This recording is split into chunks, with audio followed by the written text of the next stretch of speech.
amarillos, invasión, descontrol y violencia en la casa emblemática de Alianza Lima. Es el momento preciso en que más de 2.000 miembros de una congregación evangélica invaden la explanada del estadio Alejandro Villanueva Matute. No respetaron ni al Señor de los Milagros, más de 15.000 metros cuadrados disputados por un pastor y el último campeón del fútbol nacional. Una guerra nada santa. Buenas noches, amigos, esto es 90 a las 11. Y el pastor del que hablamos es precisamente Alberto Santana. Es un acaudalado líder evangélico que asegura haber comprado el premio o el predio por orden divina.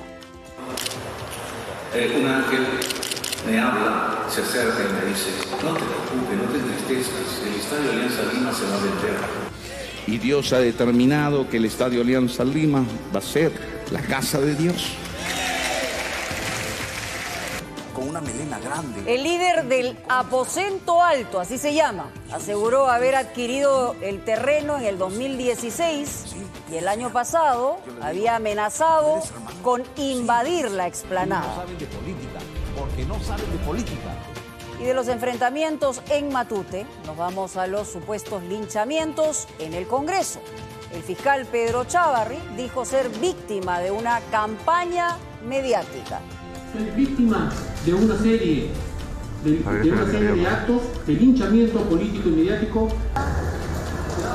No se siente culpable de ninguna infracción, pero sí aceptó que se reunió con Inostroza en casa de Camayo para frenar un intento reeleccionista de Pablo Sánchez, su antecesor.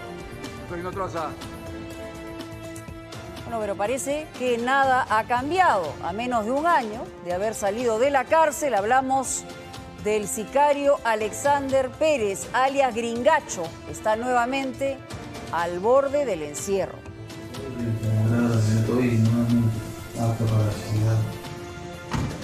Fue capturado en Trujillo con un arma de guerra y municiones. La Fiscalía ha pedido 9 meses de prisión preventiva por el delito de tenencia ilegal de armas.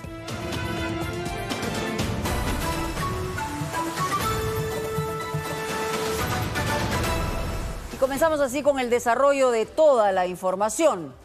César Inostroza y Chávarri estuvieron frente a frente en la subcomisión de acusaciones constitucionales.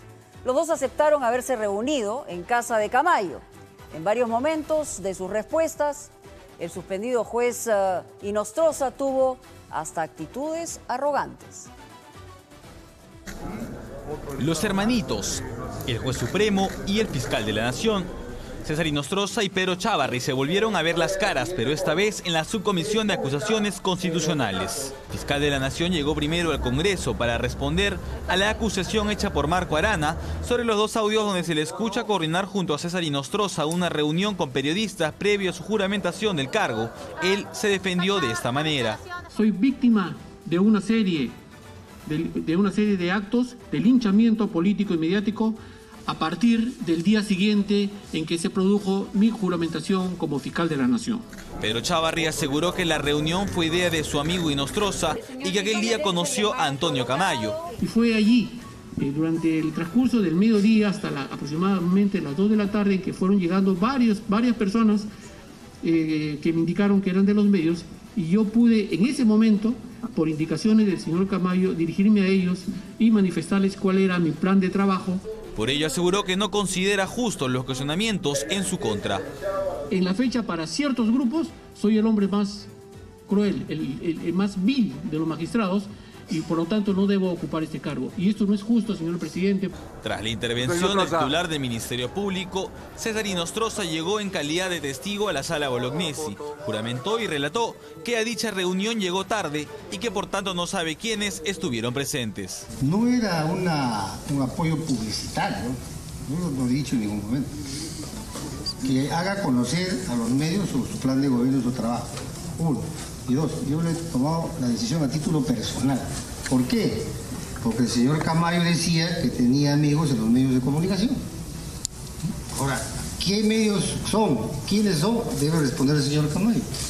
Ambos se retiraron del Congreso sin responder a la prensa.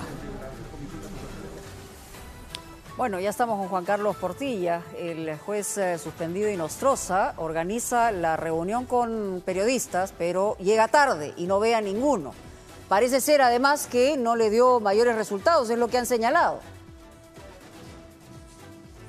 Así es, el propio Pedro Gonzalo Chávarri ha dicho que tras la reunión él no percibió que mejorara su imagen en los medios de comunicación. Ahora, él tampoco supo definir o supo decir quién estuvo en la reunión. Él dice que estuvo por espacio de 1 hora, que no reconoció a nadie, que no estaba Inostroza para presentarle a las personas. Todos le indilgan la digamos, responsabilidad, cual juego del Gran Bonetón, a Antonio Toñito Camayo. Es decir, al final le pasan la pelota de que él sería quien debe explicar y debe identificar, en todo caso, quiénes han participado de esta reunión. También se ha conocido que en estas últimas horas un pronunciamiento del fiscal o exfiscal de la Nación, Pablo Sánchez, él niega haber filtrado los audios al Instituto de Defensa Legal, al IDL, y ha expresado nuevamente el pedido para que el actual fiscal de la Nación dé un paso al costado mientras duran las investigaciones y se limpia de alguna manera su nombre. Bueno, pero la imagen del día estuvo muy temprano, prácticamente en la madrugada y en La Victoria, donde casi 2.000 miembros de una iglesia evangélica, como habíamos adelantado, tomaron por asalto, podríamos decir, la explanada del Estadio Matute, que reclamaban ellos como propiedad de su iglesia. Minutos más tarde hubo un enfrentamiento con la barra del Comando Sur, que inmediatamente llegó hasta Matute.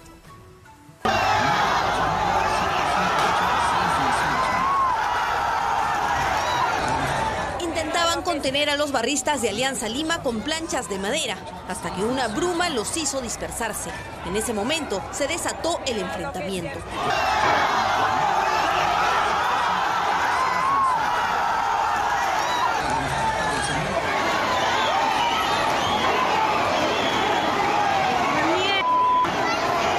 Decenas de barristas ingresaron a la explanada del estadio de Matute con palos y piedras que lanzaron a los miembros de la iglesia Aposento Alto.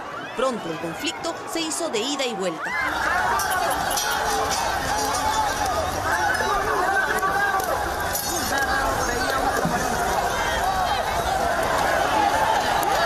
Uno de los religiosos es atacado hasta por 7 sujetos al mismo tiempo.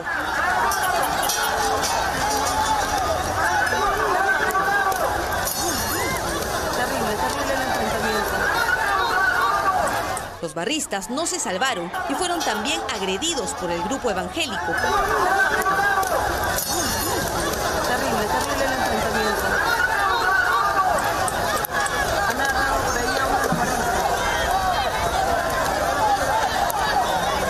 Incluso uno es tomado y arrastrado varios metros en medio de golpes.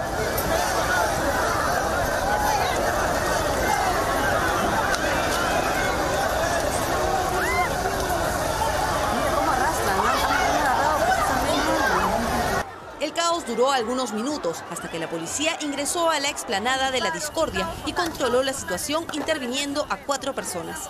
Mientras los barristas regresaron por la puerta de Occidente que les sirvió de acceso, sus oponentes se dirigieron a la calle por la misma puerta por la que ingresaron durante la madrugada. Fue a las 3 de la mañana que treparon los muros del estadio de Matute para tomar el área donde funciona el estacionamiento, que aseguran les pertenece. Rápidamente encadenaron las puertas, soldaron planchas de metal en todos los accesos y pintaron las paredes del perímetro, desapareciendo las insignias del club de fútbol. Incluso reemplazaron la imagen del Señor de los Milagros por letreros de su iglesia evangélica. Tras la gresca, la policía tomó el control de la zona, retirando a ambos bandos. Cuadra 8 de Girón, Aptao. Esta es la puerta por donde habrían ingresado los barristas, aprovechando que en ese momento no había resguardo policial. Pero al cabo de 1 hora, los hinchas de Alianza retomaron el área, limpiaron las paredes y colocaron una banderola con la frase "Matute no se vende". Que han golpeado y ellos han generado la violencia al venir en una madrugada acá, porque se sabe que toda la victoria es de la Alianza, eso. Los hinchas señalaron que permanecerán atentos en los alrededores del estadio ante una posible arremetida del grupo religioso. ¿Qué ha pasado desapercibido? Aquí me apuntan que en un momento, cuando está la gresca, hasta le roban las zapatillas a uno de los barristas. En nombre de Dios. Esta batalla campal provocó que decenas de padres de familia fueran a recoger a sus hijos a los colegios aledaños antes de la hora de salida. El resultado, 4 detenidos. Usaban lo que tenían a la mano, entre palos, maderas, cascos y puños. Golpes que iban y venían y que dejaron a una persona herida. Carlos Ernesto Barrios Calle, de 49 años, es el nombre de este hombre que fue apaleado por un grupo de barristas de Alianza. El hombre, que luego de la golpiza cayó al suelo, tuvo que ser evacuado en un patrullero. Según confirmó la policía, tenía una lesión en el muslo. Además, la policía se llevó en total 4 personas intervenidas, todos hinchas de Alianza. Algunos capturados por los mismos feligreses. En estas imágenes se observa cómo reducen y golpean a un barrista antes de entregarlo a los agentes. José Rubén Garibay Sánchez, Jean-Pierre Paitán Pacheco, Marco Godoy Anco y Julio Roberto Guevara Pascorán fueron reducidos en el suelo y luego llevados a la comisaría de La Victoria. Pero esta violenta disputa no solo se desarrolló dentro de la explanada del estadio Matute. Fuera, algunos vecinos hinchas de Alianza también se fueron contra los fieles. Fueron por estas escenas tanto dentro como fuera del recinto deportivo que muchas personas prefirieron no salir de casa.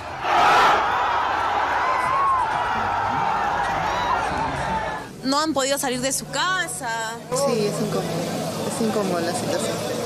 Mientras que otras, como la señora Mari, prefería correr para huir del peligro que aquí se mantenía. Sus hijitos, imagino que le da un poco de miedo. Sí, por ello. Y no solo los vecinos se vieron afectados. El colegio Isabela Católica, ubicado frente al estadio, tuvo que suspender sus clases en el nivel primario.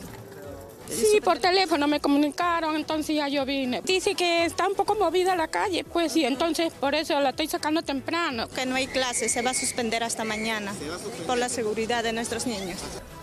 La imagen del Señor de los Milagros también fue retirada del lugar. Algunos representantes de la iglesia se la entregaron a esta joven de casaca ploma, quien luego, junto a otra mujer, la colocó sobre una caseta de seguridad.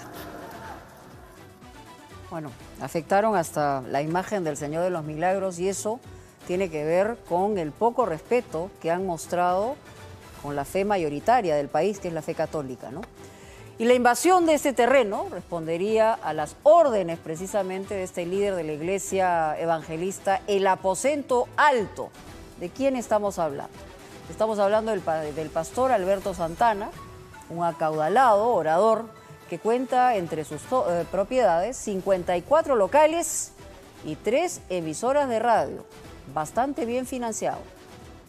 Nuestra nación necesita una casa grande para Jehová. Y Dios ha determinado que el Estadio Alianza Lima va a ser la casa de Dios. Se mostraba seguro que sería el dueño de la explanada del estadio de Matute, según él, por un designio de Dios. Pero lo cierto es que ya hemos comprado más de 10.200 metros cuadrados. Estas son declaraciones que el pastor Alberto Santana Leiva dio durante un sermón en el 2017, confirmando a la comunidad de la adquisición de una nueva sede de la iglesia Aposento Alto. Cuenta que el primer templo lo construyó hace más de 15 años en un cerro de la zona del Ermitaño en Independencia. El pastor Alberto, quien asegura haber recibido el llamado de Dios, contó cómo inició la historia de lo que ahora es una de las comunidades cristianas más grandes del Perú. Que un hermano viene y me dice: hermano Santana, resulta que he tenido un sueño. Yo vi en esa iglesia que alrededor estaban indios danzando, hacían algo así, algo diabólico, me dice. Yo le dije a mi pastor: hay una iglesia abandonada. Y me dijo: vamos, hermano Santana, voy a ayudar a limpiar. Fue sumando más integrantes para su iglesia. Es allí cuando el pastor decide comprar un terreno en el mismo distrito y logra construir ese templo ubicado en la avenida Gerardo Ungar. Ahora la iglesia cuenta con 54 locales dentro y fuera del país.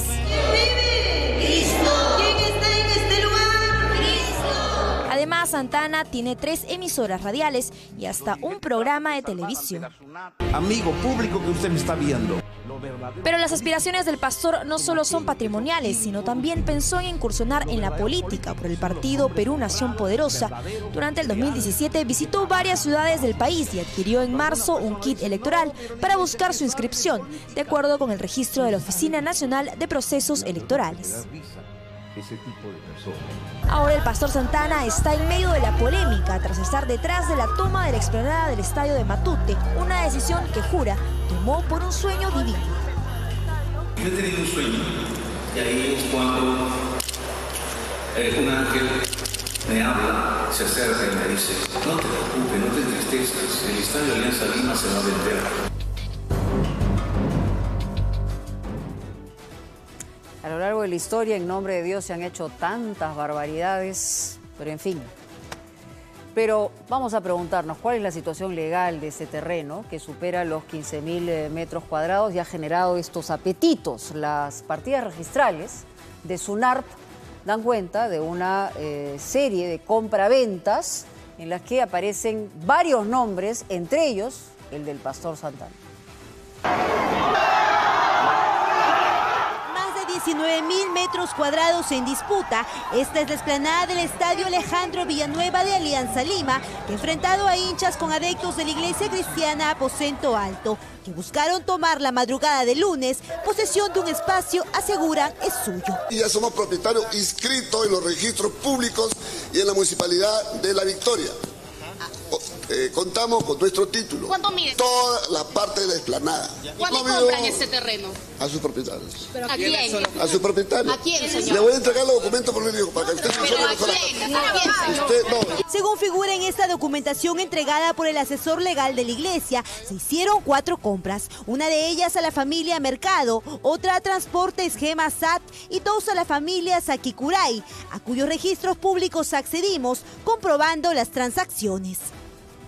El pastor Alberto Santana, líder y dueño de la iglesia Aposento Alto, compró una parte del terreno en disputa en junio del 2016 a Julio Suquicaray, un anciano que tenía 91 años. En dicha operación participó la notaria Beatriz Ceballos Giampietri en su notaría de Independencia, a quien fuimos a buscar pero no encontramos. También llegamos hasta La Molina, a la casa de Julio Suquicaray, para tener su versión. Personal de servicio afirmó que el hombre falleció a pesar que en RENIEC no figura esa información. No. Está en el cementerio. ¿Cuándo falleció el señor? Es en diciembre. Ah, en diciembre. Sí, nosotros no tenemos nada que ver. Según la ex decana del Colegio de Arquitectos de Lima, Lucía Ledesma, la explanada que está dentro del estadio Alejandro Villanueva no le pertenece a Alianza Lima, sino al municipio de La Victoria, pues en los años 50 se realizó una compra mediante una ley de expropiación a 14 propietarios de ese espacio. Se compraron para hacer la explanada, que era el ingreso al estadio como todos los estadios tienen. Con el tiempo, por una cuestión de seguridad, esta explanada fue efectivamente cercada, pero no le pertenece a un privado, sino que fue expropiado. Se les pagó a las familias el justipre. Pero registralmente, según SUNAR, ¿cuánto espacio le pertenece a la iglesia Aposento Alto? Bastante amplia. ¿Por qué? Porque la explanada está compuesta de varios lotes que derivan de lo que es la Hacienda Mendoza, la ex Hacienda Mendoza.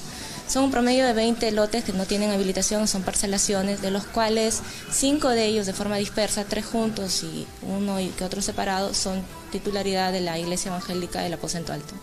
Es decir, que la iglesia solo posee una parte de la explanada, según figura en estos planos. Fuimos a buscar a la iglesia Aposento Alto al pastor Alberto Santana, pero no se encontraba. En su casa, que registra en RENIEC, no vive hace más de 10 años. Vamos a ir de inmediato con Aarón Rodríguez, que ha estado durante todo el día siguiendo la circunstancia. En la tarde hubo hinchas de Alianza Lima que limpiaron toda la parte frontal, remozaron también la imagen del Señor de los Milagros que había sido afectada. A estas horas, ¿cómo están las cosas, Aarón? Mónica, bueno, después de los disturbios que duraron varias horas, aproximadamente a las 7 de la noche, la policía se retiró de lo que vendría a ser la avenida Isabel la Católica tras resguardar la seguridad durante todo el día. A esas horas de la noche continuaron todavía los hinchas de Alianza, que durante todo el día también estuvieron intentando recuperar parte de su fachada. Y si bien es cierto, como tú lo has mencionado, una de las cosas que más le molestó a los hinchas, además de que se pinte pues el escudo del club y las letras enormes donde se indica el nombre de este mismo, también fue que pintaran de blanco lo que viene a ser esta pinta del Señor de los Milagros. Ellos no pudieron recuperar evidentemente este mural, sin embargo aproximadamente a las 5:30 de la tarde un hincha de Alianza Lima pasó con la que viene a ser un sticker, una gigantografía enorme del mismo tamaño de lo que era el mural, y los hinchas lo pegaron en el mismo sitio para recordar lo que venía a ser esta sagrada figura al cual el club le tiene tanta estima. A estas horas de la noche los hinchas continúan en un reducido grupo mucho menor de que estar en la mañana, porque están, digamos, resguardando ante el miedo de que estas personas, ese grupo evangélico pueda regresar de repente a una posibilidad muy remota a tomar de nuevo posesión de este terreno. Muy bien, Aarón. Y tenemos un comunicado de la Municipalidad de La Victoria que habla ante estos lamentables sucesos ocurridos en la madrugada del 10 de septiembre. Lo que dicen es que, y debido a la complejidad del caso, la Municipalidad ha procedido a tomar acciones que permitan indagar el hecho con todas las particularidades que implican el origen de esta situación, para fijar una posición institucional a fin de establecer la naturaleza jurídica de este conflicto. Por lo tanto, dicen lo último, en las próximas horas se precisará cuál es la posición de la municipalidad en este inesperado acontecimiento. En otras palabras, recién están evaluando la circunstancia y se pronunciarán más adelante. Y con vandalismo también respondieron algunos barristas de Alianza Lima, ¿no? Matute no se vende, dijeron, pintaron con aerosol negro en la sucursal precisamente del Aposento Alto, en el centro histórico de Arequipa. Según los encargados del templo, fueron alrededor de unos 20 fanáticos que pintaron estas paredes y las puertas y arrojaron huevos. Los encargados del templo tuvieron que retirar el letrero para evitar que haya represalias. Pero la gestión del pastor Santana también tiene incluso ángulos políticos, ¿no? En la última campaña presidencial, este religioso pidió el voto por Keiko Fujimori. Ambos firmaron, ustedes recuerdan, un acuerdo de rechazo a varias cosas, unión civil entre otras cosas, y en el tema de abortos y posiciones de esta naturaleza. Pero recordemos. El documento que Keiko Fujimori llevaba en sus manos era el compromiso que firmó con la comunidad cristiana del Perú. Ocurrió durante la campaña presidencial del 2016. Keiko aceptó la invitación de la coordinadora cívica cristiana Pro Valores, cuyo presidente era el pastor Alberto Santana, quien ahora dice ser el dueño del estadio Matute. En ese sentido, manifiesto públicamente, en caso de ser elegida como gobernante de nuestro país, mi compromiso con los siguientes lineamientos. Asumir plenamente la defensa de la familia conformada por un varón y una mujer, rechazando la unión civil conformada por personas del mismo sexo, y promover la libertad e igualdad religiosa.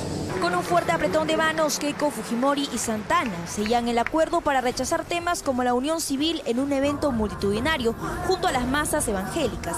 Fue allí donde el pastor causó polémica por sus declaraciones sobre la homosexualidad. Pero no se puede hablar de un derecho cuando se está hablando de una aberración sexual.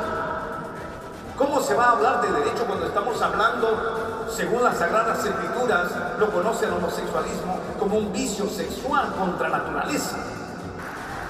En medio de la segunda vuelta de la campaña presidencial, ni el acuerdo entre la lideresa de Fuerza Popular y la comunidad cristiana le sirvió a Keiko para ganar la presidencia. Bueno, cuando los derechos civiles se confunden con la religión, la verdad que un país no camina.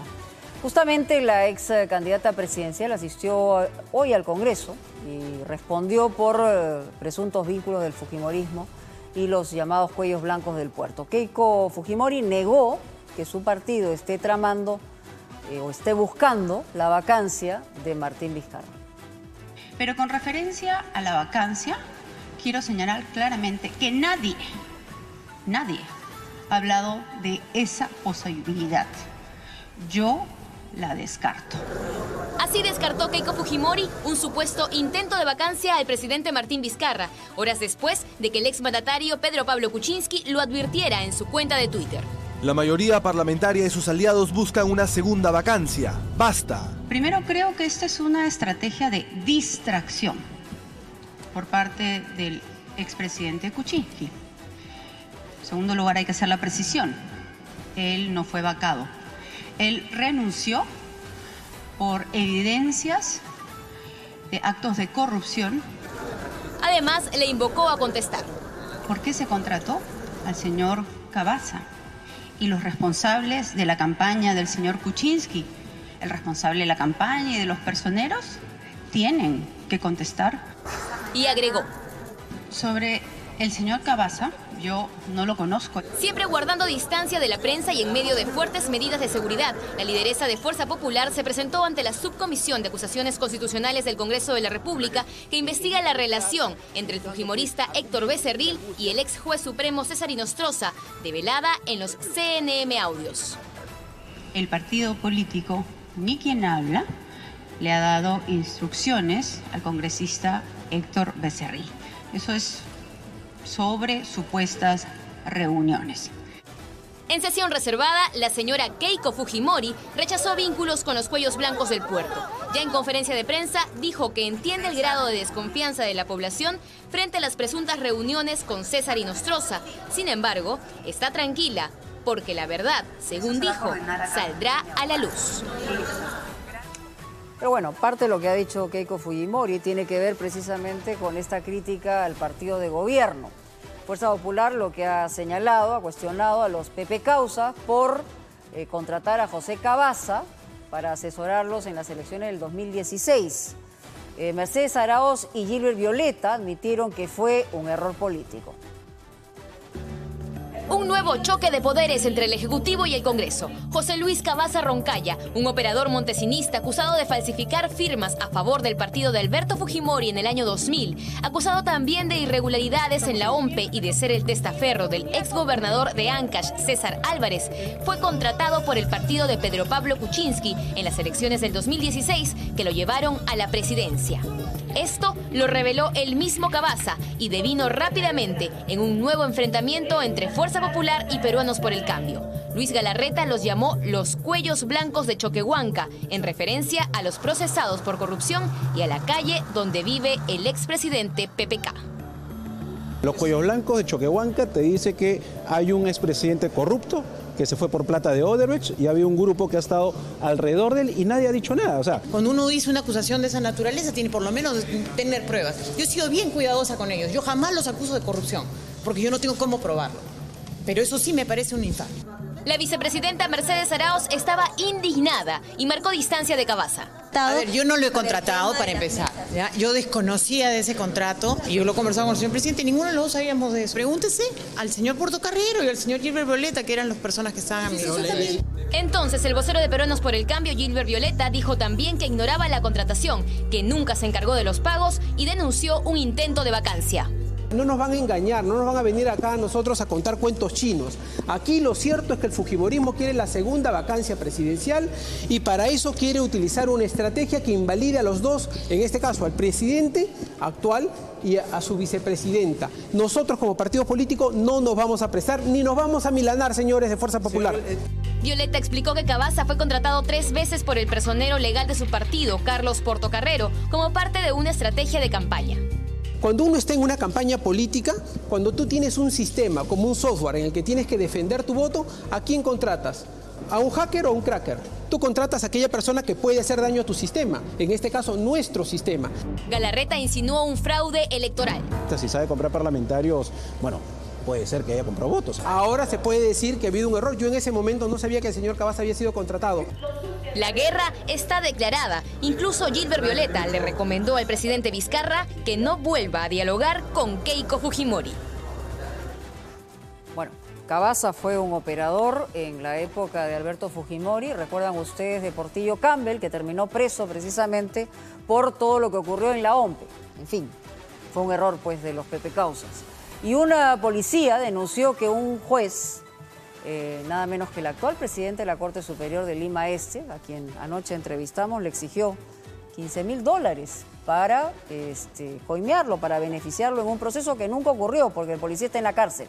El agente incluso dijo haber depositado 10.000 soles en la cuenta de la esposa del magistrado.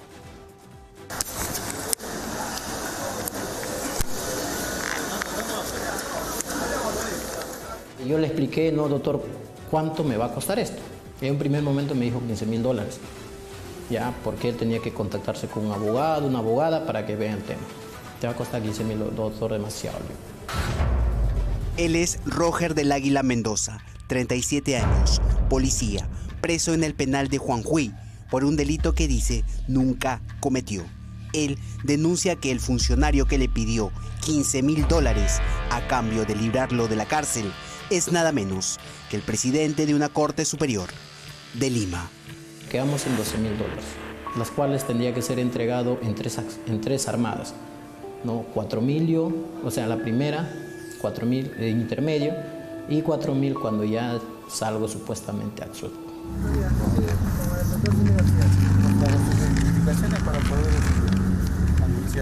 Y eso le digo, doctor, tengo 10.000 soles para depositarte. Y el doctor me dijo, ¿sabes qué? Deposítame este número de cuenta, me dio un número de cuenta. Yo me fui al Banco de la Nación, le deposité el número de cuenta y en el voucher del número de cuenta sale el nombre de una mujer. ¿Y el nombre de quién sale? No recuerdo el nombre, pero posteriormente he tenido conocimiento que es su esposa. Cecilia Paola Tarrillo Álvarez. Sí, es el mismo.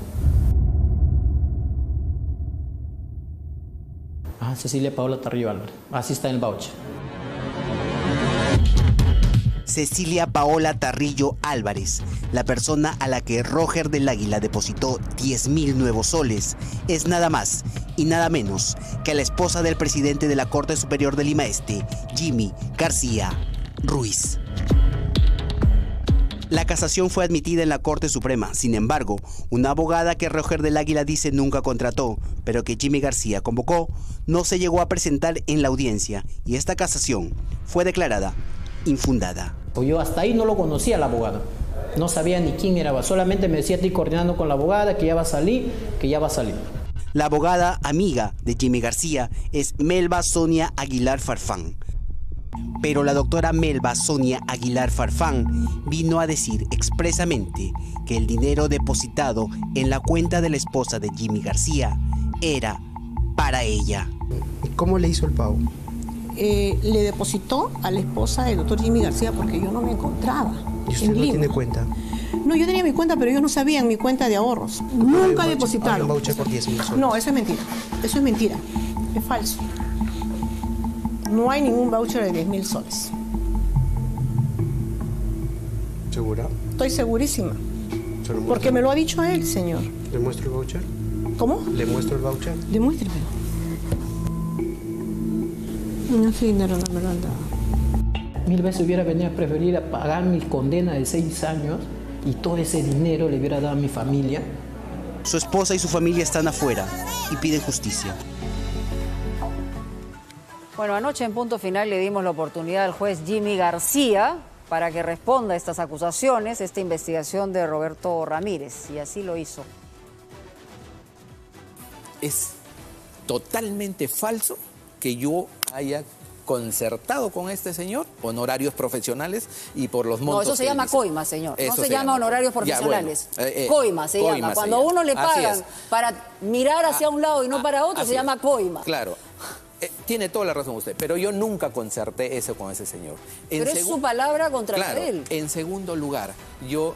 ¿Y cómo llegó y por qué llegó la plata a esa cuenta? Ahora le digo, en segundo lugar, mire, un día me llama el papá preocupado porque no podía pagar los honorarios a la doctora porque tenía cosas, no sé, y me ruega, por favor, doctor, usted puede. Mire, yo no puedo.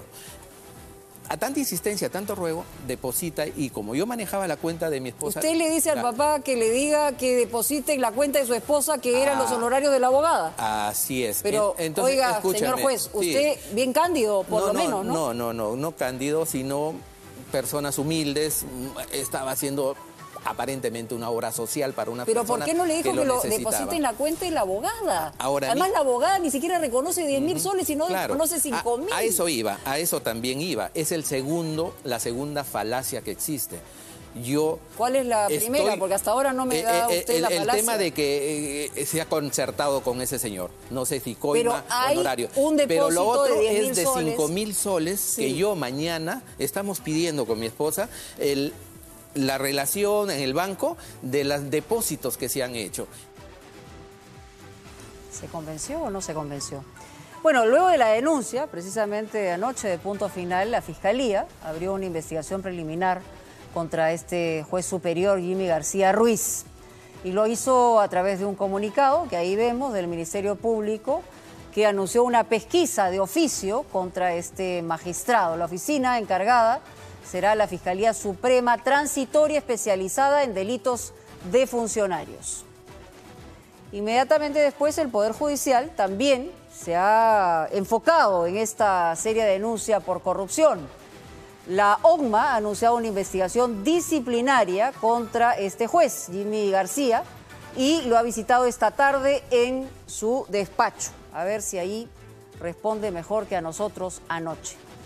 Y de Trujillo pasamos a Lambayeque, donde el hermano de un congresista es acusado por estafa. Estamos hablando de César Velázquez Quesquén, quien ha presentado cartas fianza falsas para un proyecto de agua valorizado en más de 30 millones. Desagües colapsados, pistas y veredas rotas y decenas de buzones abiertos pintan el colapso de todo un distrito por culpa de unos pocos. ¿Cómo los ha afectado esta obra? Señor, el desagüe es un desastre. Nosotros vivimos en la pestilencia. Hay niños. No llego a creer hasta ahorita, ¿no? Siendo un hermano de un congresista que haga esto, no a una persona, sino a un pueblo entero, ¿no? En Lambayeque, la anulación de un millonario contrato de obra pública está directamente relacionado al papel jugado por César Velázquez Quesquén, hermano del congresista. 10 millones de soles es lo que recibió el consorcio para iniciar las obras en todo el distrito de San José. Pero algunos meses después se revelaría la verdad sobre estos documentos. Una verificación hecha por Contraloría descubrió que las cartas fianzas presentadas eran falsas. La declaración responsabiliza directamente al hermano del congresista por Lambayeque, Javier Velázquez Quesquén, por el ilícito. ¿Qué tiene que decir respecto a la denuncia por estafa que le ha interpuesto el consorcio Adonai en Chiclayo por la obra del distrito San José? Lo voy a aclarar al respecto. Eso está judicializado, ¿no? Yo voy a responder a la justicia porque yo no tengo absolutamente, yo no he emitido las cartas fianzas. Yo soy un intermediario entre la empresa y la empresa que ha emitido las cartas fianzas. Las conversaciones certificadas y los cheques son parte de la investigación fiscal, así como las transferencias de dinero que Velázquez recibió a nombre propio. 2 depósitos por 10.000 soles, otro por 89.000 y un cheque por 100.000 soles. Dinero que pagó la empresa por la gestión de cartas fianzas que resultaron falsas. La fiscal Karen Padilla, en Chiclayo, ha formalizado investigación contra Velázquez Quesquén, a quien acusa por estafa, apropiación ilícita y falsificación de documentos. Mientras tanto, tuberías temporales expuestas cruzan las calles de San José, distrito lambayecano tomado por tanques elevados, cilindros, baldes y bidones. Pues mire San José, cualquier día San José se desaparece porque es un desastre. Siendo un hermano de un congresista que haga esto, no a una persona, sino a un pueblo entero, ¿no? ¿Quién le explica ahora a toda esta gente que unos pocos se burlaron de miles? Otra buena investigación de Punto Final. Y la Fiscalía pidió 9 meses de prisión preventiva para Alexander Pérez, conocido con el alias de Gringacho. Él fue detenido por portar una metralleta, municiones, a menos de un año de haber salido de prisión. ¿Estás arrepentido de todo y quieres reintegrarte a la sociedad? Estoy reintegrado, estoy nuevamente apto para la sociedad. Estas son las primeras declaraciones de Alexander Manuel Pérez Gutiérrez, alias Gringacho, luego de ser detenido por la policía por el delito de tenencia ilegal de armas la noche del último sábado en el distrito del Porvenir, en Trujillo. ¿No consumes ningún tipo de droga? No. ¿Alcohol nomás, de vez en cuando? Nada, estoy nuevamente apto para la sociedad. No es que quiero reincorporarme, adaptarme, estoy apto para la sociedad. embargo, en menos de un año, este sujeto, recordado como el sicario más joven del país, podría volver a perder su libertad. La tercera Fiscalía Provincial Penal Corporativa de Trujillo solicitó 9 meses de prisión preventiva contra Gringallo. Según la policía, la noche en que fue detenido con municiones, habría estado planeando desatar una matanza para acabar con los miembros de una organización criminal rival durante una fiesta.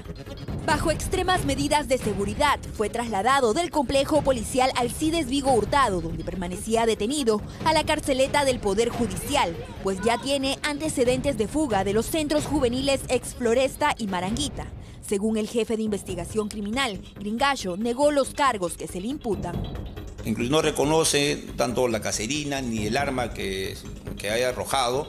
Asimismo, en el interrogatorio policial, inclusive no reconoce, que dice que no sabe ni usar ni un arma, nunca agarra un arma. Entonces son declaraciones inverosímiles. La prueba de absorción atómica realizada a Gringallo arrojó positivo. La policía cree que volvió a la tierra que lo vio nacer para liderar la organización criminal Los Malditos del Río Seco, fundada por su tío, alias Soldi.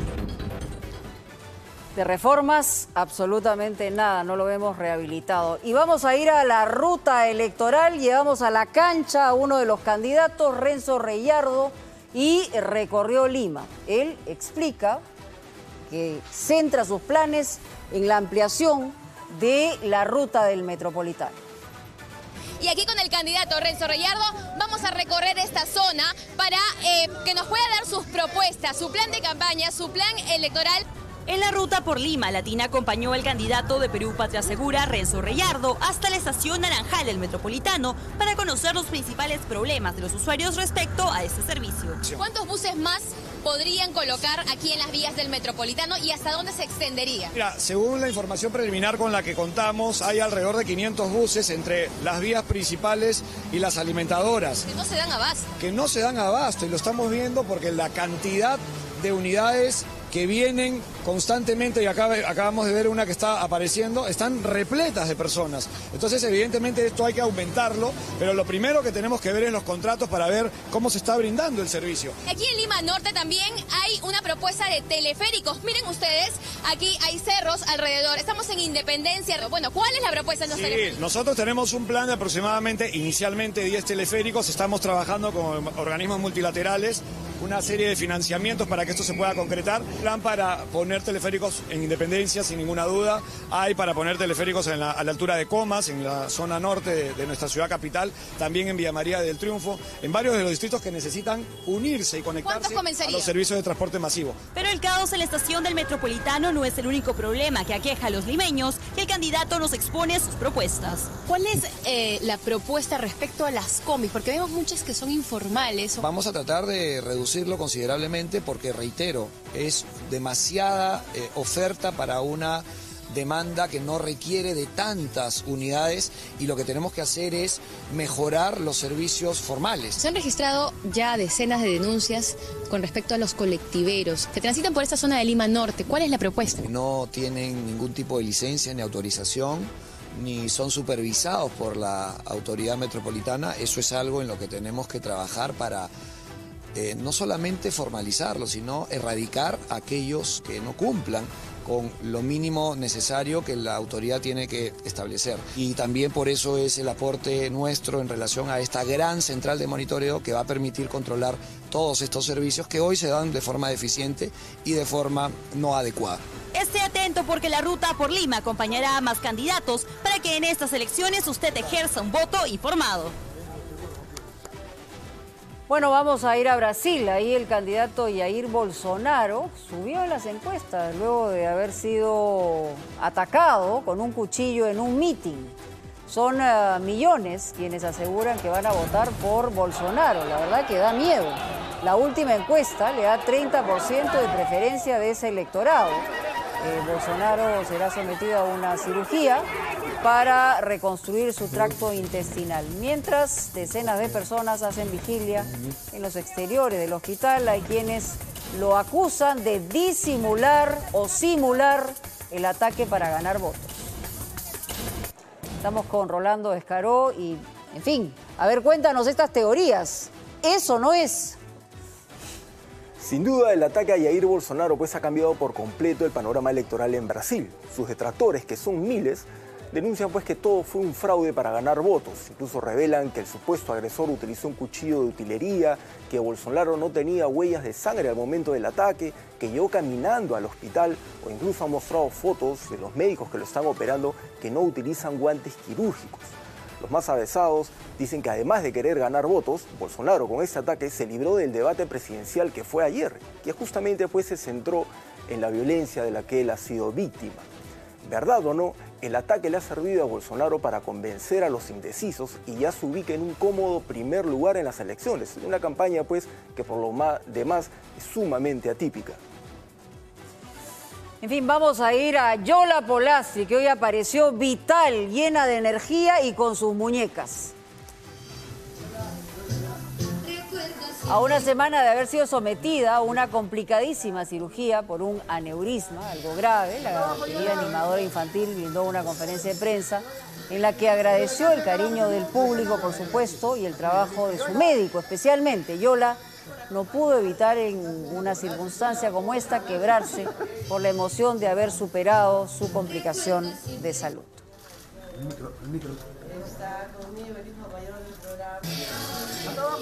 Lo máximo, Yola. Yo le doy la bienvenida desde aquí. Y a Eddie Fleischmann también. Noticia. Una gran noticia, la verdad. Sí, la verdad que sí. ¿Qué tal, Mónica? ¿Cómo Bien. estás? Muy buenas ¿Tú? noches a todo el Perú. Partido exigente el que tuvo Perú ayer. Creo que más allá de la derrota, fue aprobatorio el examen que rindió en general la selección ante dos poderosas selecciones. Pero tras lo sucedido, volvamos al ámbito local, en la madrugada y en la mañana de hoy en la explanada del estadio Alejandro Villanueva del Club Alianza Lima, su departamento legal se pronunció sobre lo sucedido.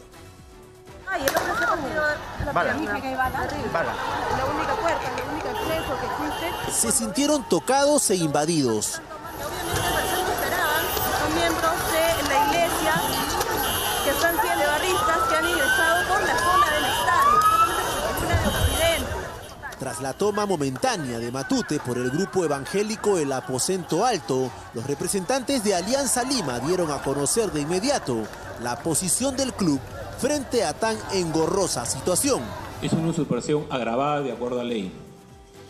Es importante mencionar que hace 43 años que nosotros tenemos la posesión de esta área, de estos predios, en forma continua, pacífica, ininterrumpida. Y nunca nadie lo ha reclamado.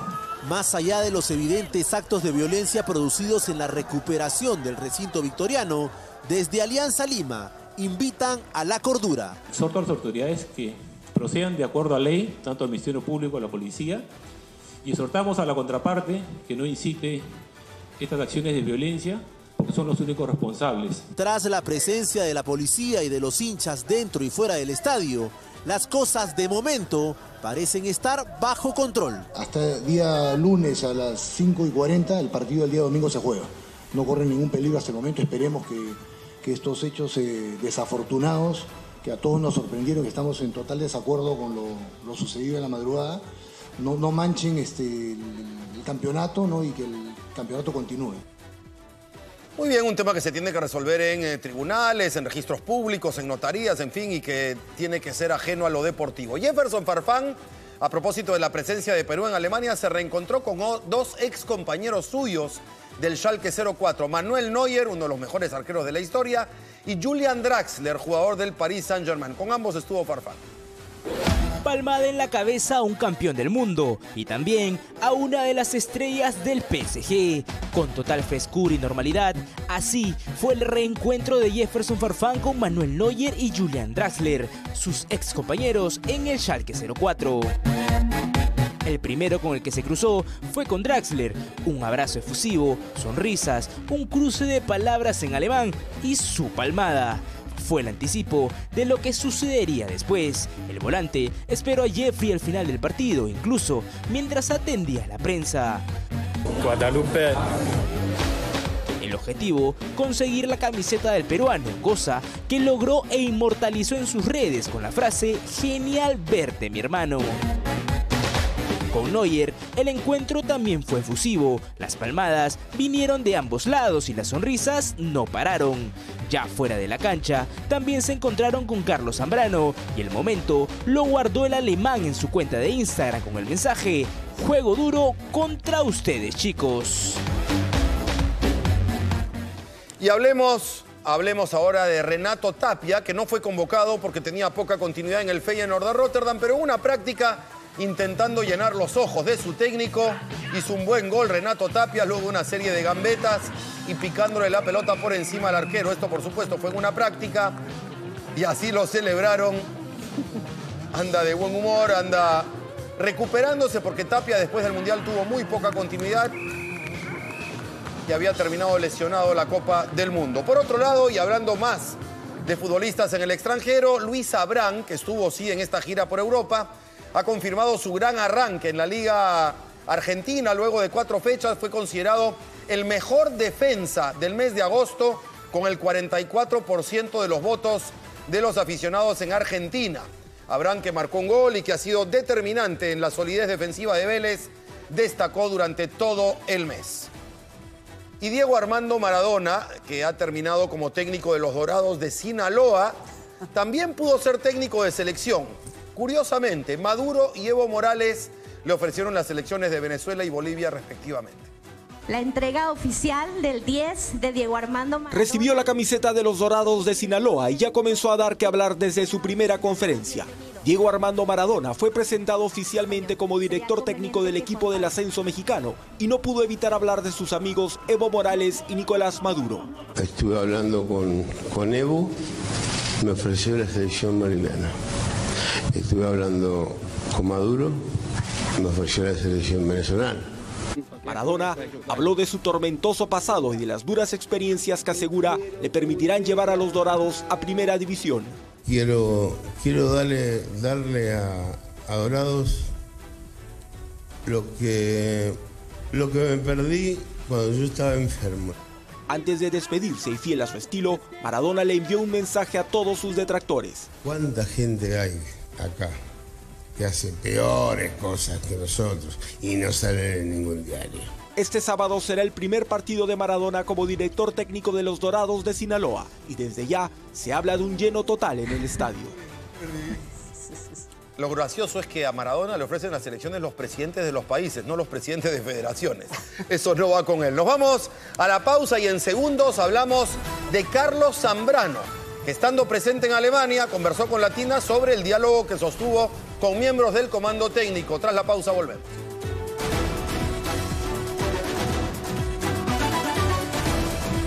Y hablando más de futbolistas peruanos fuera, este es un joven jugador peruano, Vasco Fray, de la categoría 2000, que integra las fuerzas básicas, el equipo de menores del Vancouver Whitecaps, que es el cuadro donde está Jordi Reina. Observen la maniobra, la gran apilada que se mandó Vasco Fray, un zurdazo de media distancia,